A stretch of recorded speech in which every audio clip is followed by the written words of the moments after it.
aujourd'hui un sujet particulier, et j'aime les sujets particuliers, les sujets que l'on n'entend pas ailleurs, et parfois on se pose des questions et on n'ose pas poser la question au pasteur, ou parfois, eh bien, ces mêmes questions, on ne se les pose même pas, et quand le sujet vient, on se dit « Oh, c'est une bonne idée, c'est une bonne question ».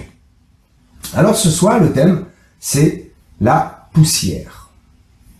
C'est un thème particulier, mais il est important de traiter absolument tous les thèmes, tous les sujets, et d'aller chercher dans la Bible les choses cachées, n'est-ce pas?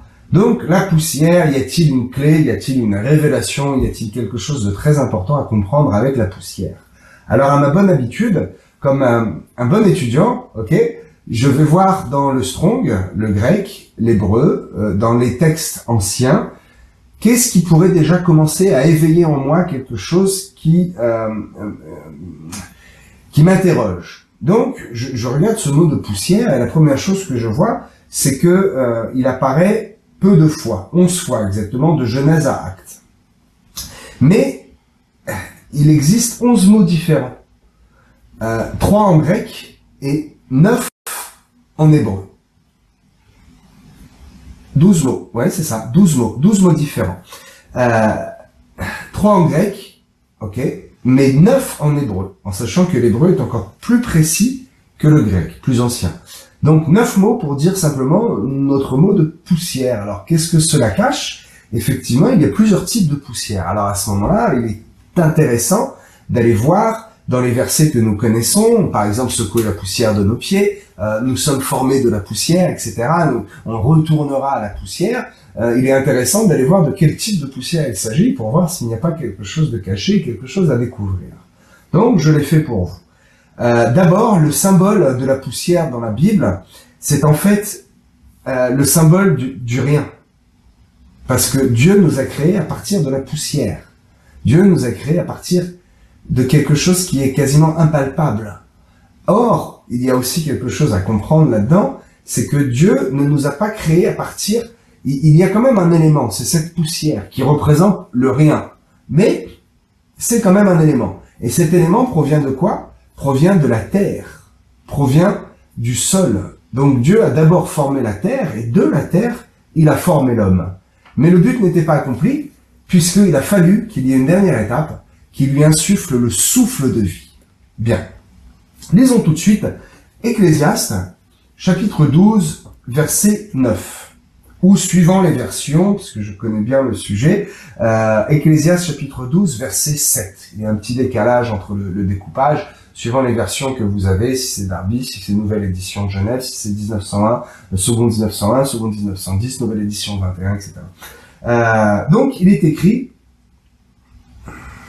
je vais lire sur mes notes directement, « De la poussière, nous venons, et à la poussière, nous retournerons.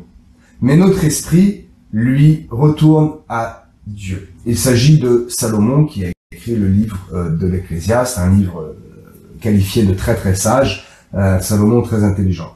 D'ailleurs, je vous encourage à aller voir sur la chaîne YouTube la prédication d'il y a un petit moment qui s'appelle « Le cordon d'argent ». Je prends ce verset pour expliquer surtout notre esprit retourne à Dieu. Tout ce qui se passe avant, tout ce qui est décrit par l'Ecclésiaste avant le verset 9 ou le verset 7, n'est-ce pas? Eh bien, il y a un mystère, ça s'appelle le cordon d'argent. J'ai expliqué tout cela dans une vidéo YouTube. Je vous invite à aller voir. Ok. Donc, notre esprit retourne à Dieu, puisque la poussière n'est rien et elle retourne à rien. Notre corps n'est qu'une enveloppe charnelle et cela n'a que peu d'importance. Par contre, notre esprit, qui a été donné par le souffle de vie, lui a une importance et lui retourne au Père. Donc, né de la poussière, retourne à la poussière. La poussière n'est rien, ce n'est qu'un symbole. Assez important, vous allez le voir. Donc, je regarde dans l'hébreu, en premier, puisque la première fois que l'on entend parler de poussière, c'est donc dans Genèse, chapitre 2, verset 7. Je vais vous le lire. Mais le mot utilisé, c'est le mot « afar », qui veut dire terre sèche, poussière vraiment qui vient de la terre. Vous savez, quand on prend une terre qui est un peu sèche, qu'on fait ça, c'est vraiment de la poussière. Il y a un autre type de poussière, je vous le dirai après. Je vous le dirai après. Là, c'est la poussière de la terre, une poussière qui est saine. Ce n'est pas une poussière de pollution. Alors, même à l'époque, il y avait de la pollution. Oui, je vous le dis, le pollen, les animaux désintégrés, de la poussière sale. Ici, il s'agit d'une poussière de la terre, issue d'une terre sèche. Donc, c'est le mot 6083, Afar, 6083, pour ceux qui aiment étudier et qui regardent dans le numéro Strong. Je lis pour vous dans Genèse, chapitre 2, verset 7. L'Éternel Dieu forma l'homme de la poussière, Afar. Forma l'homme de la poussière, il nous est précisé, de la terre.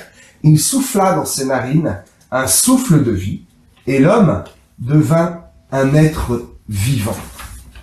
Il y a un mystère, ce n'est pas le thème ce soir, mais peut-être une autre fois.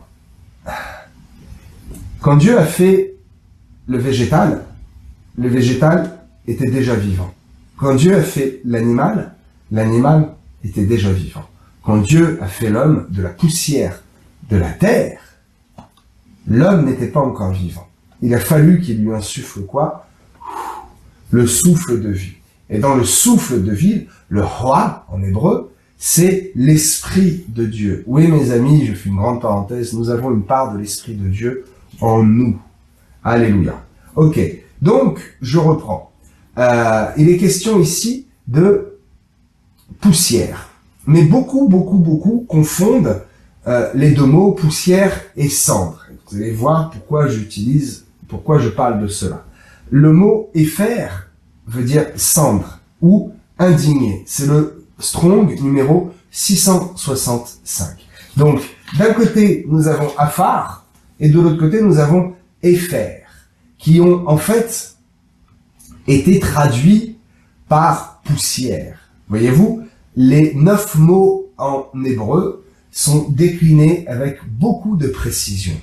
Nous avons traduit ça comme poussière, mais il y a poussière venue du sol, il y a un autre type de poussière, je vous en parlerai après, et poussière qui est en fait de la cendre. Je prends pour exemple 2 Samuel chapitre 13 verset 19.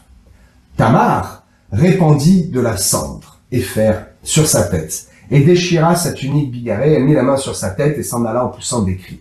Elle a été déshonorée. Voilà, je ne reviens pas sur toute l'histoire horrible d'ailleurs de cette pauvre Tamar. Ok, donc ici nous avons un exemple qui nous démontre que la cendre, contrairement à la poussière, est utilisée pour s'humilier soi-même devant Dieu ou montrer un signe d'humiliation devant les autres et exprimer son chagrin et souvent son deuil. Beaucoup de versets disent il se mit la cendre sur la tête, il se couvre de cendre. C'est le mot épher, qui ici a été traduit par cendre. Mais les 3 quarts du temps, nous l'entendons par poussière. Il ne faut pas confondre Afar et épher. Hein, c'est bien ce mot-là, Afar et épher. La même racine. Bien. Donc, je vous emmène sur ces traductions-là, et non pas toutes les autres, parce que une question est venue à moi au moment de préparer cette étude, et je pense aux catholiques, j'en ai parlé beaucoup en ce moment des catholiques, et j'en ai parlé la semaine dernière par rapport à l'inhumation. Alors, une drôle de question, et je vais répondre à cette question, peut-on se faire incinérer en tant que chrétien? Voilà, je vais répondre à tous ceux qui interprètent mal les versets dont il est question dans la parole de Dieu, en l'occurrence, Genèse chapitre 3, verset 19. Tu retourneras à la poussière.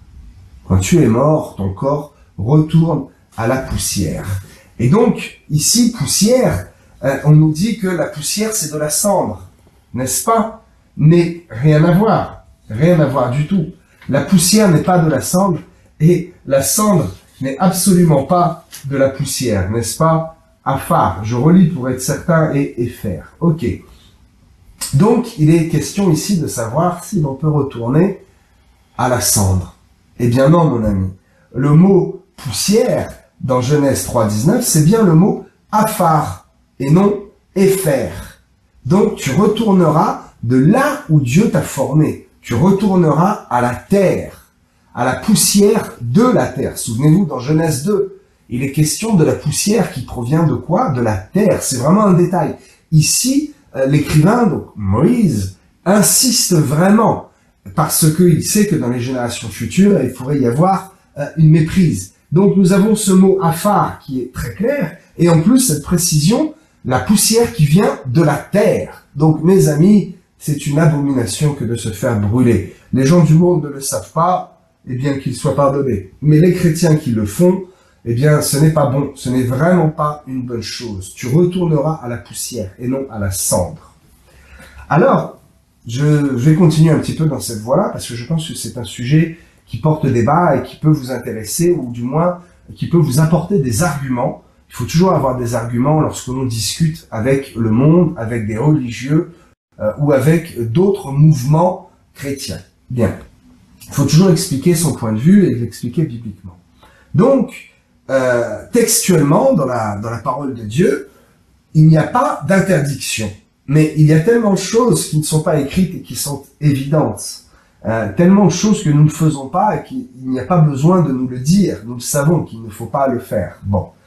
Mais je vais quand même prendre des versets pour vous expliquer que le symbole de brûler son corps, de brûler ses os, n'est pas une bonne chose. Je vous ai déjà expliqué que le commandement, ce que Dieu nous dit, c'est que notre corps retourne à la poussière, afar. Rien que ça, ça suffit. Mais il faut toujours avoir plusieurs arguments. Donc, dans 2 Rois, chapitre 23, verset 16, il est question, donc tout le livre des rois et de Samuel, 2 Rois de Samuel, c'est passionnant. Je vous incite vraiment à lire ces histoires bibliques, ces récits bibliques qui sont une vérité. Donc ici, nous apprenons que le fait de brûler des os sur un autel, eh bien, l'autel devient profane. L'autel est profané. Et c'est une malédiction, c'est une mauvaise chose. Bon. Nous apprenons dans le Nouveau Testament, de la première épître de Paul aux Corinthiens, au chapitre 6, verset 19, que notre corps ne nous appartient pas, et que notre corps est quoi? Est le temple du Saint-Esprit. Qu'y a-t-il dans le temple? N'y a-t-il pas le lieu saint dans lequel se situe quoi? L'autel des parfums, à droite la table des pains de proposition, 2 fois 6 pains, les 12 trélues, etc. À gauche le chandelier à 7 branches, avec la 7e branche, l'huile qui brûle éternellement, qui n'est pas renouvelée, et face au propitiatoire, devant le propitiatoire, l'autel des parfums.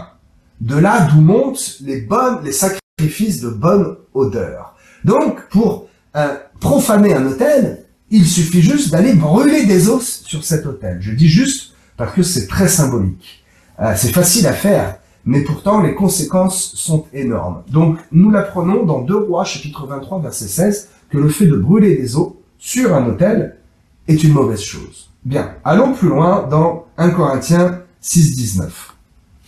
Ne le savez-vous pas, votre corps est le temple. J'insiste là-dessus. Votre corps est le temple du Saint-Esprit qui est en vous et que vous avez reçu de Dieu. Vous ne vous appartenez pas à vous-même, car vous avez été rachetés à un grand prix, le prix de Christ à la croix. Rendez donc gloire à Dieu dans votre corps et dans votre esprit, qui appartiennent à Dieu. C'est clair, notre corps et notre esprit appartiennent à Dieu. Notre corps qui retournera à la poussière appartient à Dieu. De quel droit avons-nous de le brûler? Mais si vous n'êtes pas encore convaincu, allons encore plus loin. J'aime aller loin, dans la simplicité. Il est écrit, votre corps est le temple du Saint-Esprit. Bon, allons voir dans les traductions. Et là, je suis très surpris de voir que le mot temple, ici en grec, c'est naos, ou nao, N-A-O-S, 3845 dans le Strong. Et la surprise, c'est que c'est un mot qui est utilisé uniquement, seulement, dans le seul sens de désigner non pas un temple, mais le temple, lequel? Le temple de Jérusalem. Alors qu'il y a 4 mots en grec et en hébreu pour expliquer le terme temple. Ok, mais seul le mot naos, qui est utilisé ici, le mot naos est utilisé très rarement, eh bien, c'est vraiment le temple. Votre corps est le temple du Saint-Esprit. Nous ne sommes pas un temple. Nous sommes le temple dans lequel venaient les adorateurs et les sacrificateurs. Le fameux temple de Jérusalem. Oui, c'est notre corps. Ah, a-t-on le droit de brûler ce temple? a-t-on le droit de brûler ce temple dans lequel se situe l'autel des parfums, autel sur lequel, si l'on brûle des eaux, eh bien, qu'est-ce qui se passe? L'autel est maudit. Ok, c'est inique.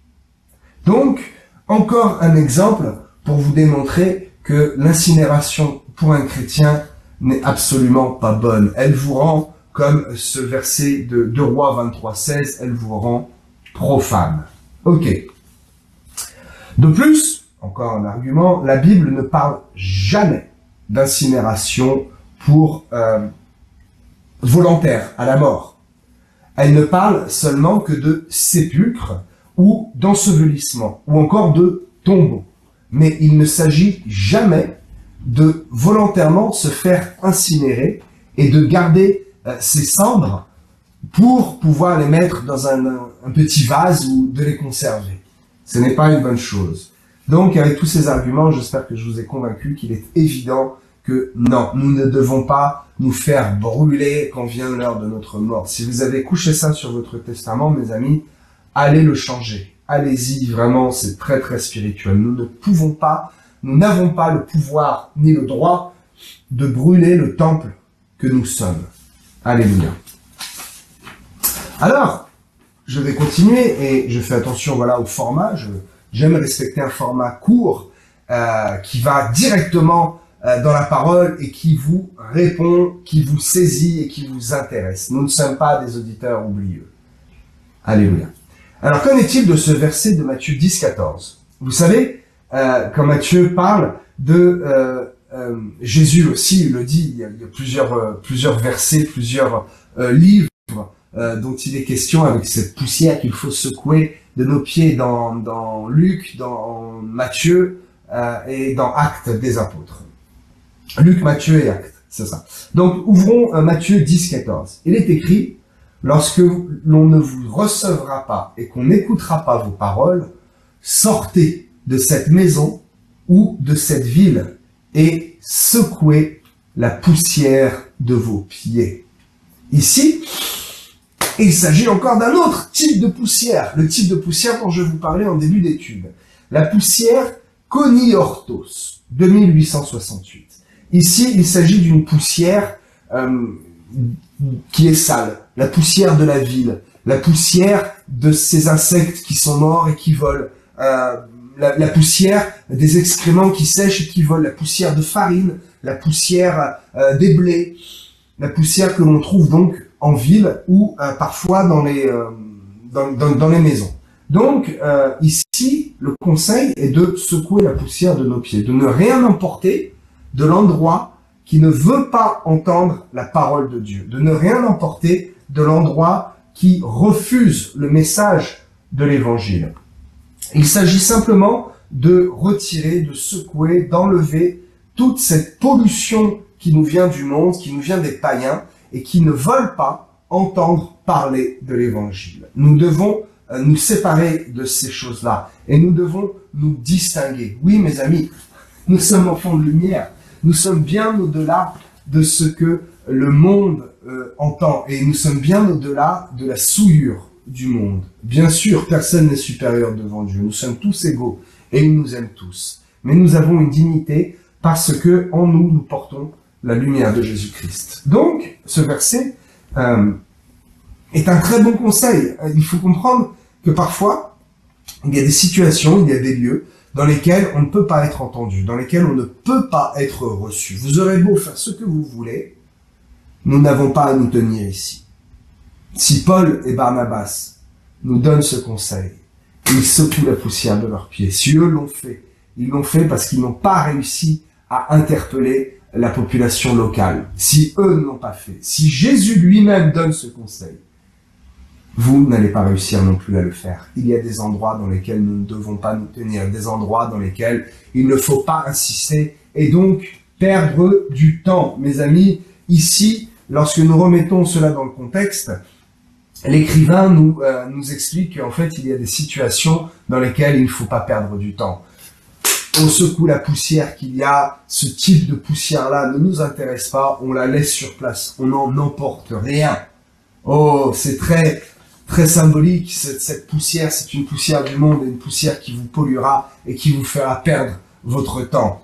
Donc, le fait de secouer la poussière de nos pieds veut dire, dans le monde spirituel et dans le monde physique, que réellement, vous vous dégagez de toute responsabilité et que rien ne pourra vous poursuivre, rien ne pourra vous embêter et il ne vous sera demandé aucun compte sur ce que vous avez fait dans ces endroits-là. Ce que vous avez fait, en l'occurrence, je veux être clair, vous avez secoué la poussière de vos pieds. Vous vous êtes défait de ces gens-là qui ne veulent pas entendre la bonne nouvelle de l'évangile. Mes amis, parfois, il faut savoir se défaire des choses du monde. Ne pas se fatiguer dans des choses inutiles. Ne pas miser sur des choses qui ne servent à rien et ne pas travailler en vain. La parole de Dieu nous demande de travailler pour ce qui nourrit. Il y a des choses qui ne sont que poussière coniortos, qui volent, qui vont et qui viennent et qui n'ont aucune importance.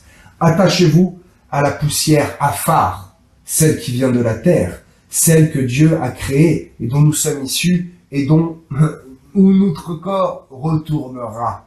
Faites attention à ce verset, mes amis, de Genèse 2. Pensez bien de là d'où on vient. Nous ne sommes rien, notre corps ne nous appartient pas, ce n'est qu'une enveloppe charnelle. Ce qui compte, comme dit l'Ecclésiaste, c'est ce qui se passe après. Notre esprit retourne à Dieu. C'est encore très profond. Retourne, ça veut dire qu'il était déjà à Dieu. En fait, oui, c'est Dieu qui nous prête une part de son esprit. Comment? Par le souffle de vie. Je vous laisse méditer là-dessus, ce n'était pas le thème. Il a fallu forcément que je déborde un peu, que je fasse des parenthèses, parce que autrement vous parlez de poussière, cela a été juste ennuyant. Mais nous nous apercevons que derrière le symbole de la poussière, qui peut paraître finalement sans importance, quelque chose à ne même pas parler, eh bien derrière cette chose insignifiante, j'ai pu vous parler de la parole de Dieu, je vous ai donné des versets, je vous ai donné des arguments pour étayer vos propos, et cela démontre qu'il est absolument nécessaire d'explorer, de chercher partout dans la Bible les secrets, d'aller dans les profondeurs, de chercher, de creuser, d'aller voir les choses cachées afin de trouver tous les trésors qui y sont enfouis. Si je n'avais pas fait cette étude, je n'aurais pas compris réellement le sens de cette poussière affare. Et je n'aurais pas pu vous expliquer, peut-être je le ferai dans une prochaine prédication, puisque le timing touche à sa fin, vous expliquer que réellement l'enveloppe charnelle vient de la poussière et que la vie n'était pas en nous. Donc notre corps ne représente pas la vie. Ce qui représente la vie, ce qui vit, c'est notre esprit. D'où vient notre esprit? Du souffle de vie. Le souffle, comment? Le souffle Roa Kodesh. Le souffle, le Saint-Esprit. Waouh! C'est le Saint-Esprit qui m'anime et c'est lui qui vous parle ce soir. Et j'espère, mes amis, que vous avez compris le message. Nous sommes de la poussière, notre corps est insignifiant. Ce qui compte, c'est notre esprit. Ne polluez pas votre esprit avec les choses de ce monde. Détachez-vous de la poussière de ce monde. Secouez la poussière de vos pieds et allez dans des lieux meilleurs, dans des environnements célestes, là où votre parole sera entendue, ou là où il y a une parole à entendre. Cela marche dans les deux sens. Et quand je vous parle, je vais terminer là-dessus, de poussière et de cendre, eh bien, vous savez que notre corps, qui est de la poussière, ne vient pas de la cendre et ne retournera pas à la cendre. La cendre est de la poussière, mais la poussière n'est pas de la cendre. Je terminerai là-dessus. Soyez bénis. N'hésitez pas à m'écrire vos commentaires, à partager cette vidéo, à vous abonner. Et s'il y a quelque chose qui vous a choqué, avec lequel vous n'êtes pas d'accord, vous êtes complètement libre de m'écrire en commentaire sur la vidéo YouTube qui va paraître dès la semaine prochaine, ou bien à l'adresse mail pdv.rouen@yahoo.com. Soyez bénis et je vous dis à très bientôt sur cette même chaîne YouTube et ce même canal Facebook. Soyez bénis. Amen.